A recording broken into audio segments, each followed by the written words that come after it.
Assalamualaikum warahmatullahi wabarakatuh. Pada kesempatan kali ini, saya Anissa Maulina dengan NIM 211903555 akan menjelaskan materi komunikasi bisnis pertemuan 13, yaitu tentang Digital Public Relations. Lalu, apa sih yang dimaksud dengan Digital Public Relations? Digital Public Relation merupakan salah satu bagian dari kegiatan hubungan masyarakat yang diadaptasi dari penggunaan teknologi informasi dan komunikasi bagi perusahaan. Di zaman sekarang ini, dunia digital semakin berkembang, ditambah dengan media sosial yang juga berkembang dengan pesat. What is social media? Sosial media adalah media online yang digunakan oleh individu sebagai tempat untuk menyebarkan informasi yang dapat dilihat oleh banyak orang. Ada berbagai macam tujuan dari media sosial.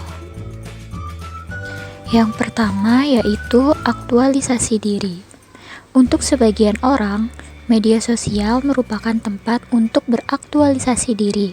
Mereka dapat menunjukkan bakat serta keunikan di media sosial, sehingga bisa dilihat oleh banyak orang. Yang kedua, yaitu membentuk komunitas. Komunitas online sangat mudah untuk ditemui saat ini, baik itu di web forum ataupun di web social network yang lain. Media sosial jadi wadah tempat berkumpulnya masyarakat online yang mempunyai atensi yang sama untuk saling berbicara serta bertukar data ataupun pendapat. Yang ketiga yaitu menjalin hubungan pribadi. Media sosial juga berperan penting dalam aktivitas menjalin hubungan personal dengan orang lain secara individu. Terdapat banyak sekali pengguna media sosial yang menemukan pendamping hidup, sahabat, rekan bisnis di media sosial. Yang keempat yaitu media pemasaran. Pengguna media sosial yang jumlahnya sangat banyak tentunya akan menjadikan tempat yang sangat potensial untuk memasarkan sesuatu. Bisnis online yang banyak tumbuh saat ini banyak dipengaruhi oleh media sosial sebagai tempat untuk promosi. Dan yang kelima adalah menyebarkan informasi. Media sosial sebagai tempat untuk menyebarkan informasi yang paling update. Hal ini dikarenakan media sosial mudah untuk diakses dan banyak khalayak yang menggunakan media sosial tersebut sehingga berita atau informasi yang disebarkan dapat dilihat oleh banyak orang. Media sosial memiliki beberapa karakteristik tertentu. Berikut ini merupakan sebagian dari karakteristik yang dimiliki oleh media sosial. 1. Partisipasi pengguna. Semua media sosial mengajak semua penggunanya untuk dapat berperan serta memberikan umpan balik terhadap sesuatu pesan ataupun konten di media sosial. Pesan yang dikirimkan bisa diterima ataupun dibaca oleh banyak orang. 2. Adanya keterbukaan. Sebagian besar media sosial membagikan kesempatan untuk penggunanya untuk membagikan komentar, melakukan voting, berbagi, dan lain-lain. Pengiriman pesan tersebut dapat dilakukan dengan bebas tanpa harus melalui gatekeeper.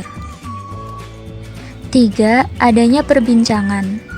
Mayoritas media sosial membolehkan adanya interaksi terhadap sesuatu konten, baik itu dalam wujud respon maupun pembicaraan atas penggunanya, serta penerima pesan bebas menentukan kapan melaksanakan interaksi terhadap pesan tersebut. Dan yang terakhir adalah keterhubungan. Melalui media sosial, para penggunanya bisa tersambung dengan pengguna yang lain melalui sarana tautan atau link, serta sumber data yang lain. Proses untuk pengiriman sebuah pesan ke suatu media sosial jauh lebih cepat dibandingkan dengan media yang lain membuat informasi banyak terhubung di dalam satu media sosial. Lalu, apa saja sih jenis-jenis dari media sosial? Yang pertama ada social networks.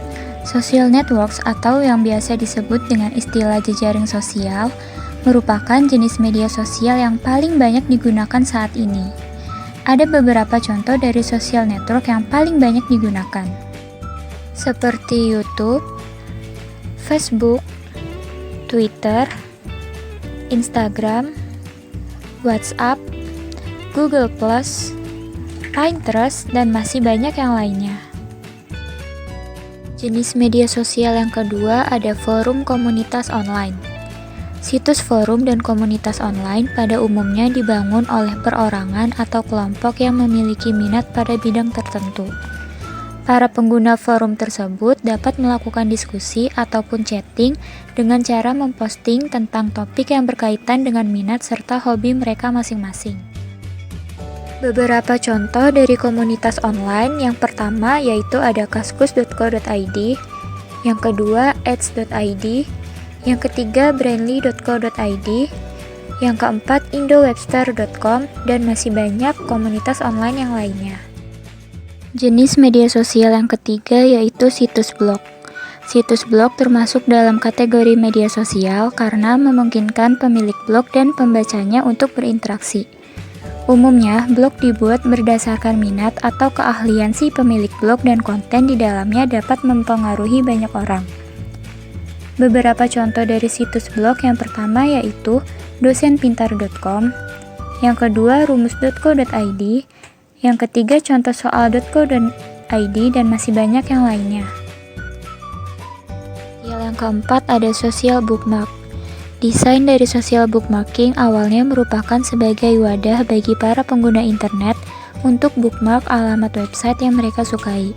Namun, akhir-akhir ini pengguna situs social bookmark mulai berkurang dikarenakan beberapa website ini beberapa disalahgunakan untuk kegiatan spam para blogger.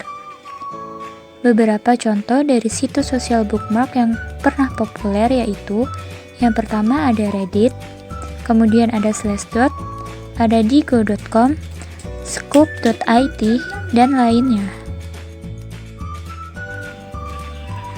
Bagaimana peran digital public relation dalam komunikasi bisnis?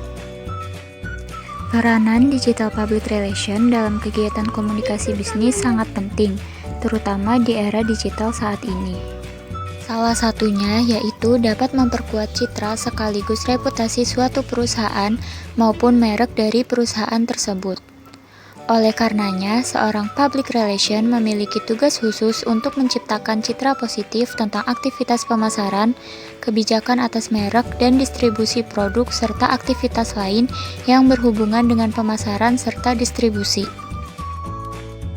Demikian penjelasan saya mengenai digital public relation. Semoga bermanfaat. Terima kasih. Wassalamualaikum warahmatullahi wabarakatuh.